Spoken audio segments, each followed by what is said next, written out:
It's been a while since I've been over here, so it's good to see you. Some are not here anymore. Some are here that wasn't here before. And some are still here. So tonight, Pastor Colton asked me to do Staying Alive in the Zoo. Some of you have done this. Some of you haven't. It does have a purpose to it. And I think Jorge is passing out a little paper that I need you to work on for a few minutes. On that paper are 4 boxes, and on each box, circle everything that applies to you.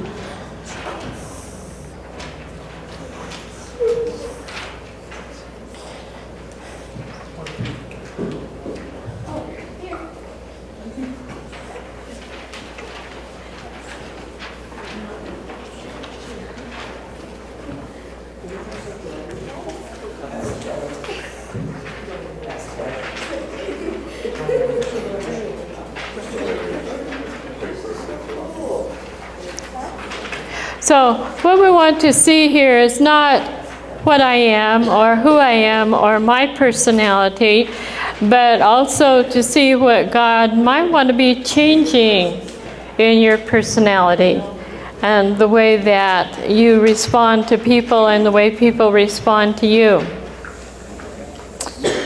And so Hannah made a overhead. Okay, so if we can put that. Oh, it's up there.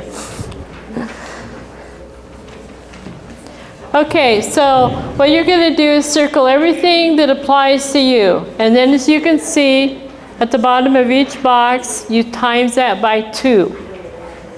Then you bring it down here and you make a graph. Okay? And don't spend a lot of time on it. Just go through it and do it.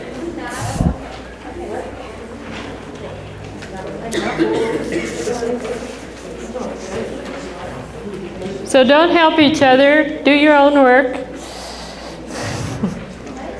Just circle what applies to you.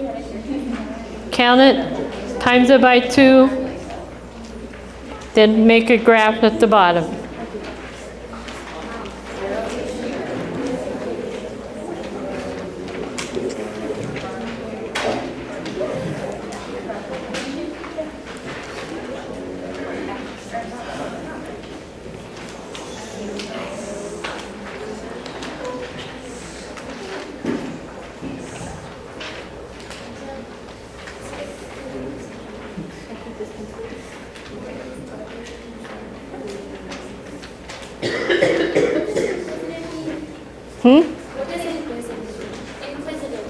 Inquisitive. You want to wonder about things. You want to know about it. You want to find out about it.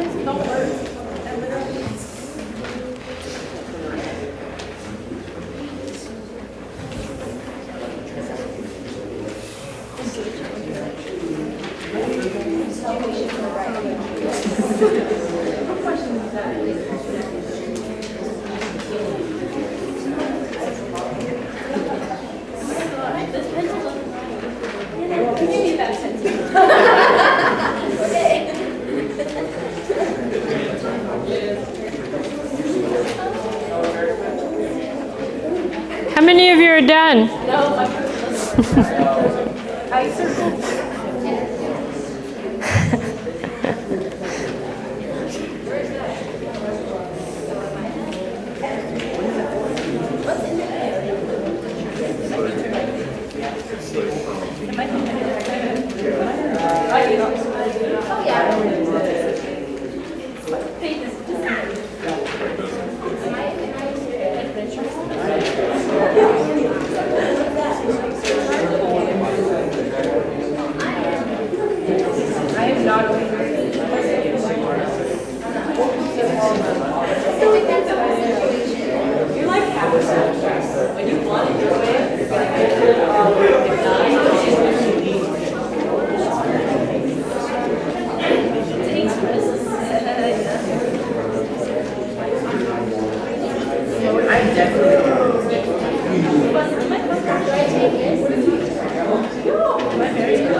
Okay, how many are done?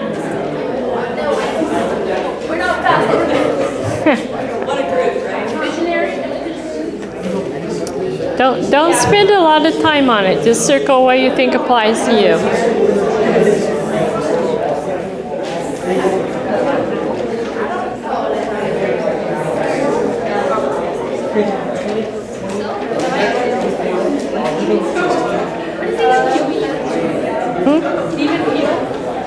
I'm sorry.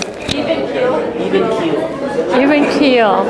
You don't get all shook up about stuff. Things happen, and you work it out. And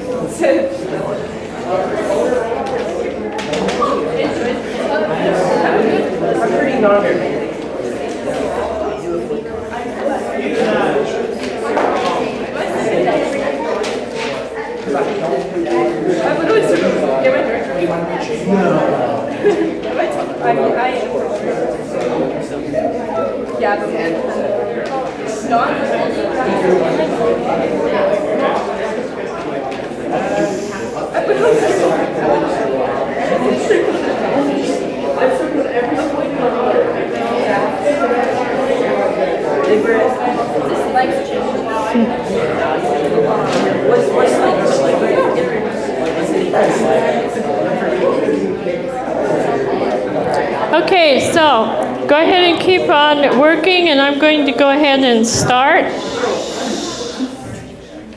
So the reason for this originally was to have good communication skills, because people communicate different. They oftentimes do not communicate. And as you see, as we go along.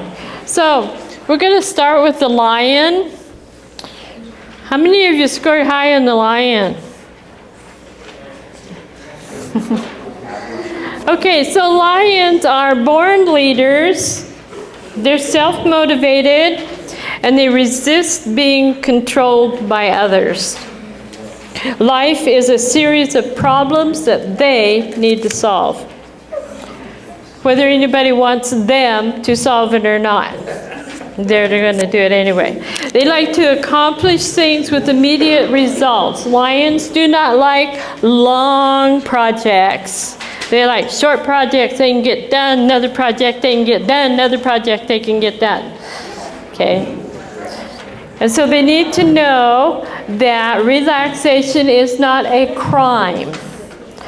Now, if you have a lion parent and they say, let's clean the yard up today, and we get to clean the yard up and we get it all done, and they say, wow, we got time left, let's clean the garage too. It's like, that's what lions, they're always wanting to accomplish things. And they have a very hard time relaxing because they think it's a waste of time to relax, because you could be doing something, anything. So their time frame is now. They want to do it now, get it done now. I want it now. So they're working it now, and they're intense, and they send out hard side, nonverbal signals. You say, what in the world is a hard side, nonverbal signal? Have you ever seen anybody do this?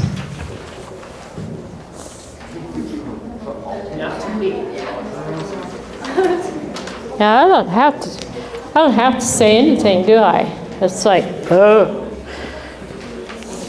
Used to do that to Colton a lot. That's why he's such a good pastor now. So they tend to leave others isolated and resenting them because they're in charge, and they like being in charge, and they want everybody just to do what they want them to do, and don't give them any back talk, and don't bug them. Just do. They're very decisive. They make decisions quickly, with or without facts. They don't need information. Sounds good, do it, make it happen now. Because remember, their time frame is now. So they want to make it happen, and they don't want to be listening to everybody else's ideas, because they already know what they want, so they don't need your idea. Don't really want to hear it. And they're almost impossible to admit that they are wrong.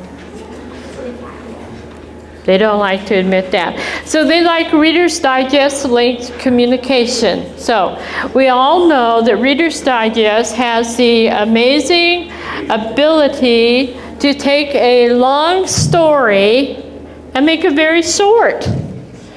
Because I've read books, there were long books, and then read the Reader's Digest version, and it was only a few pages, and it was all done.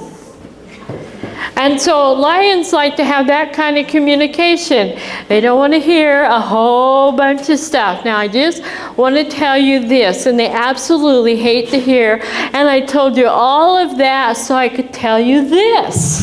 It's like, oh, just come on, get the bottom line. Just tell me what you want. Just be done. So meaningful conversation means short sentences, to the point. Sticking to the point, not wandering off into la-la land. Doing instead of talking. Do you know that by the time you stood here and told me all of this stuff, you could have been done? See, because they're in that time. They're not afraid of confrontation. In fact, they enjoy pressure and often put pressure on others who do not enjoy it. There are some people who don't like pressure. I can't take the pressure. Lions say, yeah, bring it on. Bring it on. They're easily bored and tend to roar. So they run around yelling at everybody, wanting something, getting done. And they tend to intimidate. This was not real intimidating, and often win battles, but lose hearts. Because people don't like to argue with lions. Okay, so remember about lions. What is their time frame? Now. Remember that. Yesterday. Yes, that's even better. Okay, so then we have the beaver. How many of you scored high in beaver? One beaver.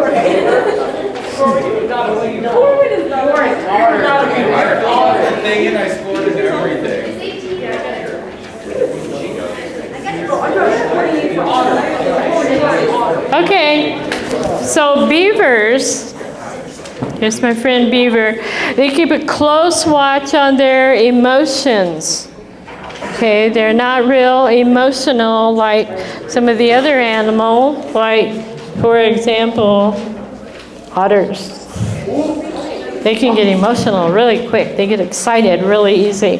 Well, beavers are reserved and they're cautious and they're controlled. Where lions roar, want it, beavers don't do that. They're controlled. They know what they want and they know why they want what they want. And they can tell you why they want what they want. They can give you more information than you ever wanted in a lifetime. So you put the beaver with the lion, how are they going to get along in a conversation? The beaver's going to want to give lots of information. Does the lion want lots of information? No. He wants the Reader's Digest version. So they're sparing with praise and they have strong commitments to those they love, but they have difficulty communicating it because they're so fact-oriented that it's difficult sometimes for them to be emotional. Beavers actually read instruction books. They read the fine print even. When we got our first computer 100 years ago, well, it was a long time ago because it was a Commodore and you turned it on and you could go do 2 loads of wash before it finally booted up. So my daughter tells me that we need to have a computer. Mom, we need a computer. And I said, why do we need a computer? Oh, it makes things so much easier. All you got to do is just punch stuff up and there it is. That's a myth. Do not believe that. That is not true. So we buy this computer and so we're looking at it, we get it out of the box, and I'm just taking wire, poking stuff until it finds a hole that it fits in. Yep, that fits there. And she's over there with this book about this stick, and I say, what is that? She said, it's the instruction book. And I said, you need an instruction book that big to punch something up? And she said, well, we got to read the book. What are you doing, Mom? I said, I'm playing a game. Read the book. So they read instructions. They love instructions. They make careful decisions. They're firm as lions, but for different reasons. They can tell you why they think what they think, why you should do this, or why you should do it this way. Where the lion is just going to say, do it. When? Now. Do it now. And so they are committed to doing what is right. Okay, remember the lion? Lions can make good decisions and right decisions, but beavers are going to have information with their decision. And lions don't always have information. Well, I just thought it was a good idea, so I did it. Beavers will never do that. They want to look at it, read it, study it. Takes them a long time to do anything. So they become hard on issues and people because they want everything done right. They don't care if it's done now. They want it done right. So lions want it now, and beavers want it right. So they make careful decisions. They're good at thinking through all sides of an issue. You know, you have to make a decision and you say, oh, should I do this, or should I do this, or should I do this, should I do this? You know, lions, they just go do it. Beavers, they gotta make lists, pro and con. This would be good, that wouldn't, this would, that wouldn't. They make really careful decisions, and the reason they make careful decisions is they do not want to make a mistake. Worst sin for a beaver is making a mistake. They think that doing things right makes them God's quality control experts. They can be a real pain. Beavers make careful decisions, good at thinking through all sides of an issue, normally have excellent instincts when it comes to decision making. They usually figure it out. Why? Because they've thought it through. They think it through. And then they just kind of know if that's a good thing or not a good thing. And you've made decisions, and you know some of that was not a good decision, or other times that was one of the best decisions I ever made. They're not afraid to say no, therefore heading off problems, where some of the other personalities are, they just don't say no. They don't even know that no exists. And they can also miss opportunities because of caution. Beavers like using their critical skills to solve problems. And they can see small, insignificant problems. I have a friend that's a beaver, and we used to go places when we were in another church together. And then we'd come out and she'd say, did you see that? And did you see that? And I mean, she was critiquing everything. And I'm like, what? How did you even notice a little thing like that? But they do notice little things like that. They love detail, and they enjoy reading. They read everything. They read the cereal box, and they read everything, everything. Anything that comes along, milk carton, cereal box, and books, anything that comes along, they're going to read it. They're going to pick it up and read it. You know, if they're in places that have all those little pamphlets, they're going to get those little pamphlets, and they're going to read them because they love to read. They enjoy taking things and issues apart to see what the problem is. Only problem with that, they can do that with people too. So they can take a problem and they can take it apart and look at it and see why it's a problem, but they can also do that with people. And so sometimes you don't want to be taken apart. None of us do. You know, you really should do this, or you really should do that, or you would really look better. You know, why are you wearing that color? It looks terrible on you. You know, you really should wear this color. Why do you do your hair that way? That's not, you know, what's the matter? And so they just want to let you know because they're really sure you wanted to know that.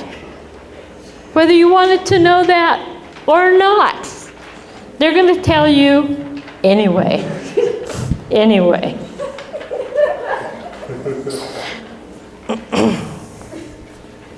So they're more interested in the mechanics than the person.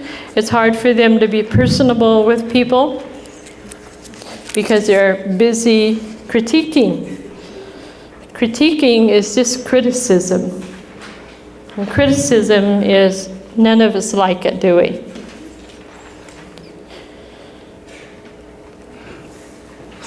If they dislike you, their perfectionism comes out as a piercing, hard-side critic. People that don't like you and they're beavers, they'll let you know. You know, we're lions, they're not going to bother. They don't care whether they like you or not. They don't care if you like them or not. Beavers, they're going to let you know. And they can be harsh about it. They tend to keep others at a safe emotional distance. Don't get too close. And they can hold as firm as a lion to convictions. The lion just knows that he made that decision. The beaver will always tell you why. And all the information, whether you want it or not. So beavers live by the motto, let's do it right. Lions are now. Beavers are, let's do it right. So they have a natural strength of spotting what is wrong and making it right. You can always kind of tell beavers, you know, there's a bunch of stuff. They tidy you up. You know, they get that little hair off of your shoulder. They brush you down. They talk to you. They fix you. Or they come to your desk and they move all your pencils and your pens around and put them in all kinds of good order. They just can't help it. They just know you want that help, whether you want it or not. And so they tend to correct speech and spelling. You say something wrong, they'll correct it because they just have to mention it. They just have to let you know. You know, you say something wrong or you use the wrong word and they just have to correct it. The lion doesn't care. You can say the wrong word anytime. They don't care. Beaver is like, oh, I'm sure that you meant. Do you have your hand up? Do you have a question? Yeah. Okay. So are beavers basically like moms? What? I'm sorry. Are beavers basically like moms? Like moms? They can be. But moms can be lions, too. And dads can be beavers. Okay, dads can be beavers.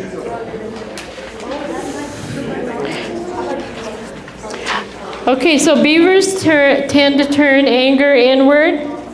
And most of the time they get depressed if they've done something wrong or made a big mistake and they just hate it and they let everybody know how awful it was and it's ugly and it was a mistake. Worse than making a mistake.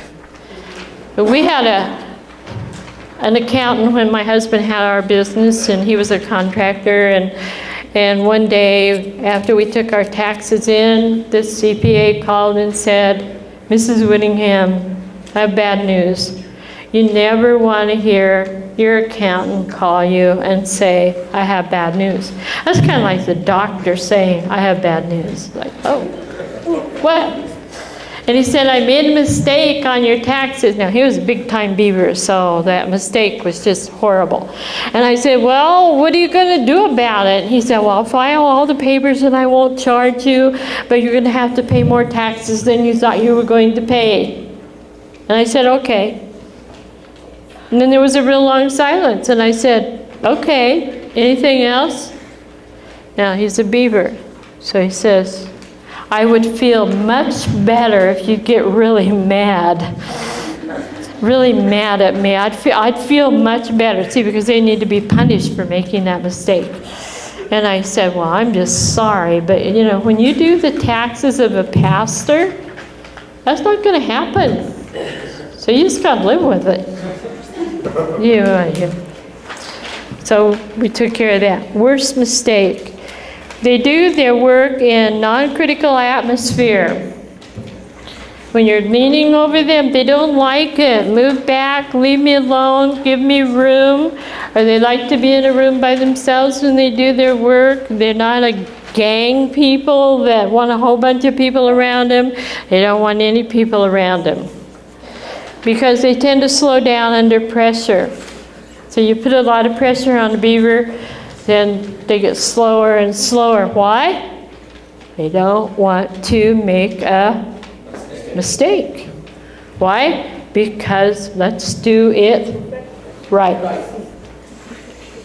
So they tend to take themselves apart. They're hard on themselves, and you have to talk to them. You know, no, so it wasn't that bad. It wasn't that serious. A lion, he just said, "Get over it." But the beaver's like, "Oh, I'll never get over this. This is terrible. This is awful." So they tend to look to the past. They have problems with the unexpected because they're planners, and they like to lay out plans. My granddaughter's husband does a spreadsheet for their camping trip.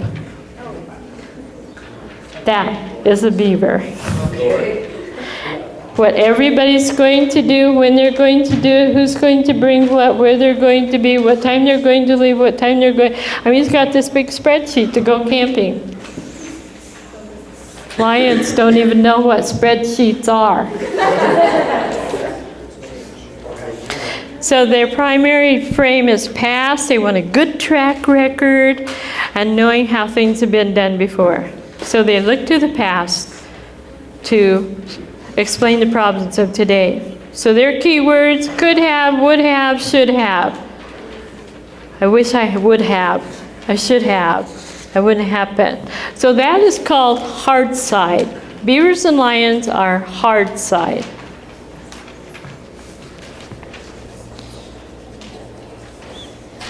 Stay on the chair. Otters. Let's go. How many are otters? Ah.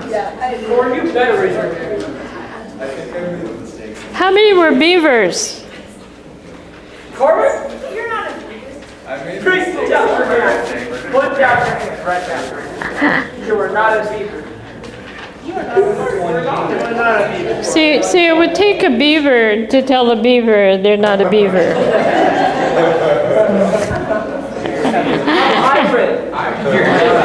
Now you know. Okay, so otters. Otters, everything they do is related in one way or another to having fun. Yes, let's have fun. Otters just want to have fun. They don't make lists. They don't need lists. They don't have to get stuff done. You know, they don't have a time frame of now. I mean, it's all the time. So they have fun eating. Beavers or otters, let's go eat. Let's have pizza. Let's do this. They want people around everything that they do. Beaver children or otter children, when they take a bath, the whole bathroom's wet because they're diving and they got animals and they can't hardly fit in the tub because there's so much. Doing homework, they want to have food and they want to have music, and the ideal situation would be to have 2 or 3 other people there too and have this big ruckus and riot going, and then they could study. Yeah, right. They love surprises and spontaneity. Let's. They're all ready for let's. Anything. And they think that everybody else does too. Right? Wrong. And here's the reason, because you never plan anything and you never get ready for anything, and so, no, I don't like it. Get away from me. Okay, whoa. The otters are great at motivating others to actions. Their words, just trust me. How do you feel when somebody says, just trust me? It's like, well, I don't know.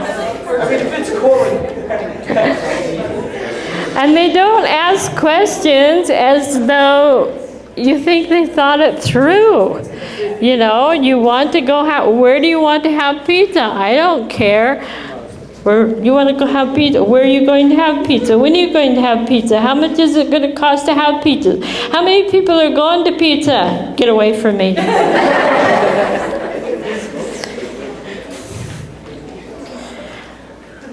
So they can captivate an audience and encourage the faint-hearted. Of course you can do it. Of course you can do it. How many times have you done something that you never thought you could do because somebody told you you could? Oh yeah, you can do it. Try it. I did that once. Yeah. I did a belly flop. You did a belly flop. Did you like it? I got $10. Well, the Beaver would approve of that. So don't ask me any questions. They can captivate an audience and encourage the faint-hearted to try things that they would never do, or do things that they didn't plan on doing. You know, and they're sneaky. My daughter Courtney is an otter. Big-time otter. And so I was going to look at a suitcase because I was going to travel, but I just wanted to look at it and I just wanted to see the price. And so I go to Fred Meyer and I look at the suitcase and I said, this is the color that I like. And Courtney said, buy it, Mom. Buy it. You need it. You want it. Get it. See, where an otter would say, well, you can think about it and come back later if you decide that you're going to buy it. And the lion would say, don't bother me with suitcases. So what happened? I said, no, I just came to see what the price was going to be. We walked out of the store with the darn suitcase. Because she just kept at it. Mom, it's perfect. It's your favorite color. Otters avoid the fine print. There's fine print? Where is it? There's fine print? Of course, you idiot. There's fine print. Fine print? I don't know. I've never seen any. They focus on the future. They rarely think that problems are as serious as other people do. Oh, you know, it's going to be all right. It'll all work out. Don't worry about it, you know. Don't worry about it. What are you talking about? Don't worry about it. Do you have any idea what's going to happen if we don't worry about it, if we don't take care of it? Do you know what it's going to be like? What?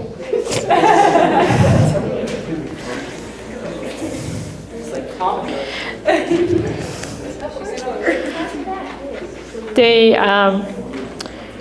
don't look at problems like other people do. One of the people that helped develop this was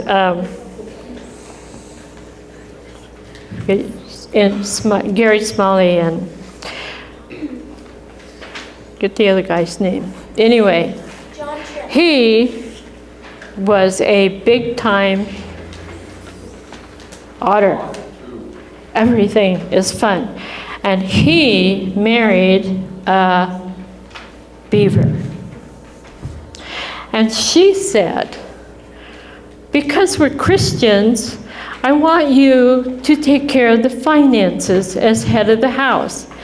Yes, I can do that. Yes, I can do that. You got it, baby. I can do it. So 2 months went by, and they started getting these checks were bouncing. And so she said, what happened? And he said, don't worry. I've taken care of it. No problem. Everything is all right. Don't worry. What did you do? I just went to another bank and opened another account. That was the Otter's answer to it. How do you think that beaver responded to that? She took over the finances. Took care of that. Probably a good idea. So they're really optimistic, sure that everything will work out eventually, which is true. Eventually it will, but it might have worked out a little better with a little more planning or a little more leadership, a little less beaver. It might have worked out, but it will. And 99% of the problems, past or present, just need more time, and it'll work out. Ignoring and explaining away responsibility is a problem with beavers. They just don't want to talk about problems. We don't have to do that right now, or we can do that later, can't we? So held in balance, and Otter's optimism is based on future focus is healthy. It can help build positive outlook for themselves and others. They never meet a stranger. Otters never meet a stranger. They can talk to anybody, anywhere, anytime, because people. I mean, my son-in-law, he can drive down the road and just stop at a yard sale because there's people. And he goes in and he's got to talk to this person and that person and the other person, and that's just what they do. My mom and I was standing in a grocery line one day, and she's talking to this lady in front of her. And this lady's telling her about all this yarn she has in her garage, and does my mom want it? My mom says, yeah. And we walk out the store, and I said, who was that? And she said, I don't know.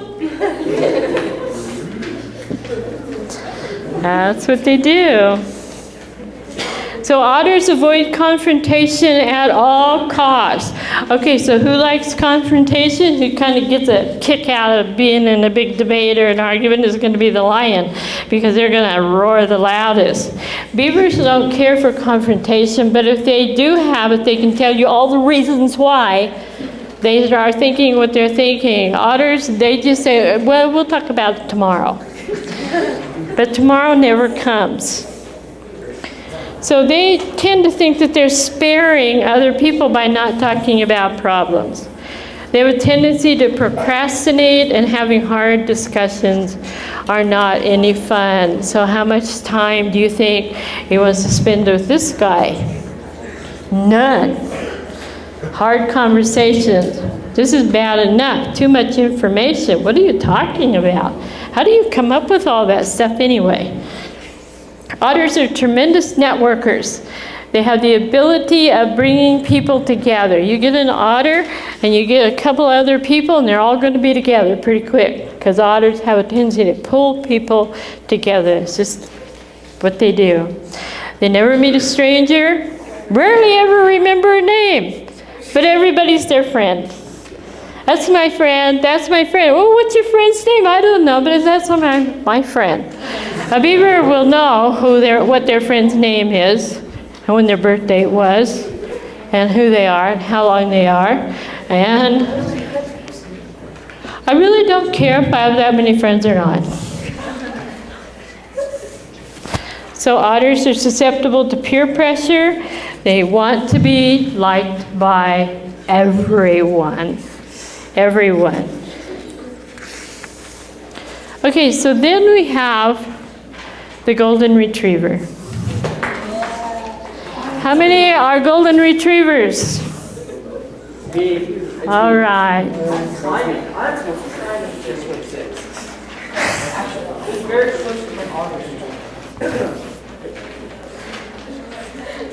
Golden retrievers are kind of the glue people in families. But above all, golden retrievers are loyal. Are otters loyal? Well, yeah, they think they are. They like everybody, and everybody is their friend. And now I will decide whether I'm going to be loyal or not. I have to think this through, and I really don't care. Don't bother me with that. The negative side is codependency and enabling. Golden retrievers have a strong need for close relationship. Now, the otter, how many people is his friend? Everybody. Golden retrievers will make 1 or 2 deep friendships in their life, but they will be friends for life. So they like close relationships. So otters are about inch deep. Golden retrievers go deep, but few. They remember little details about people. They're the people that come along and you're walking along and you say, oh, I really like that. And this is in January. And for Christmas, they give it to you as a gift. They remember little details, things that are special to you. Golden retrievers have a deep need to please others. And sometimes that can not be a good thing if they're people pleasers. They have a genuine desire to please or to help. So they're the ones that are always going to come alongside and offer to help you. And they set aside their own needs to serve other people because that's just who they are. So golden retrievers have hearts of compassion. They feel the hurts of other people in their hearts. And they have incredible sensitivity. Do we have sensitivity here? No. Let's just go have fun. Don't feel bad. Just go have fun. Don't worry about it. Sensitivity here? No. And I'll tell you why. Sensitivity here? Well.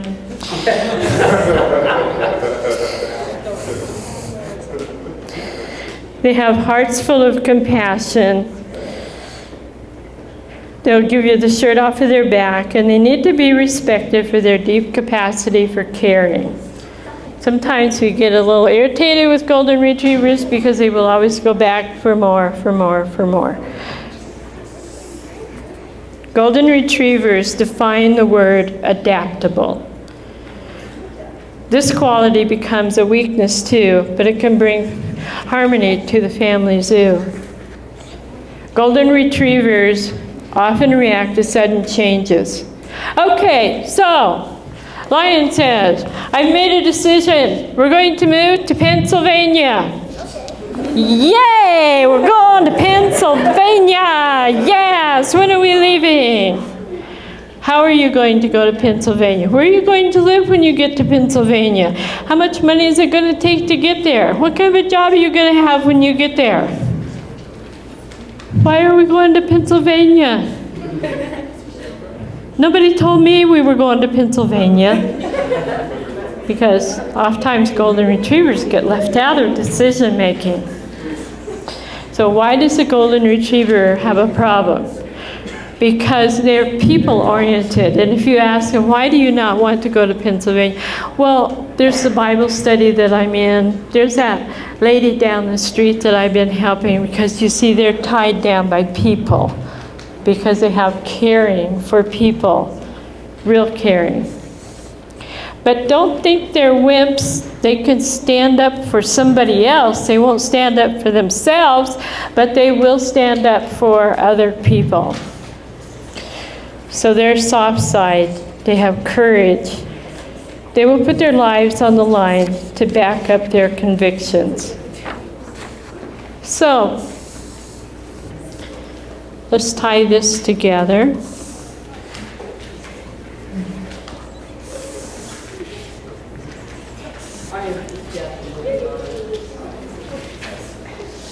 So I want you to think about this.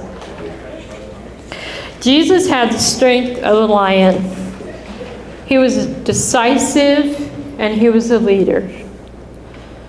Jesus had the strength of the beaver. He did it by the book. He said, I came to do my Father's will.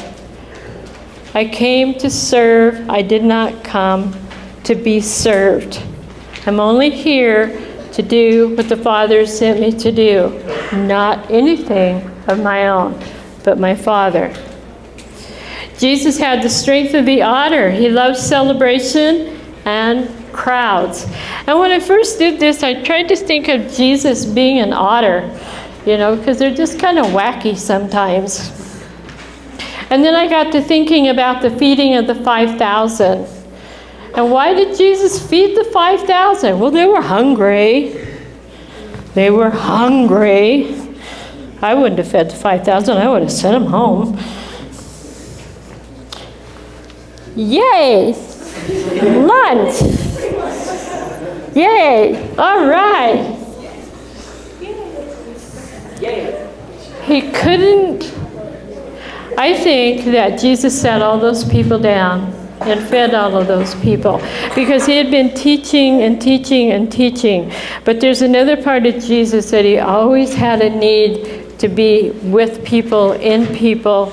And I think he walked around touching people and blessing people, and he just wanted to be with people. And I think that's where the otter part of Jesus. And then Jesus had the strength of the golden retriever, always going deeper than the surface, faithful to keep promises, and he was loyal all the way to the cross. Okay, so on your graph down at the bottom of the paper, that line should be fairly straight. Should be?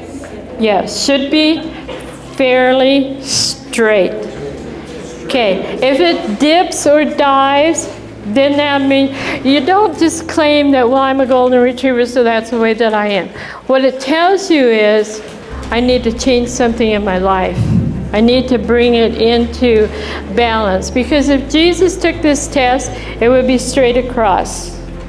Because he had all of these. He had the lion, and he had the otter, and he had the beaver, and he had the golden retriever.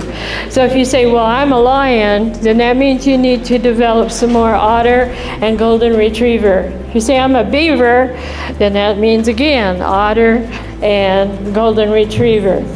If if you're just golden retriever, then you need some of the stronger sides of the beaver and the lion. There's a balance to be had, and we don't want just one part. So look at the paper sometime, pray about it, and say, God, I want to be balanced like Jesus was. Because if we're going to present Jesus to the world, then we're going to have to look like Jesus, sound like Jesus, act like Jesus. And he did all of these things. He did all of these things. And so just kind of sometime when you're looking at it, say, God, I need this line to be a little straighter. I need this high point to be a little lower. I need this really low point to be a little higher. Amen? All right. Pastor Colton.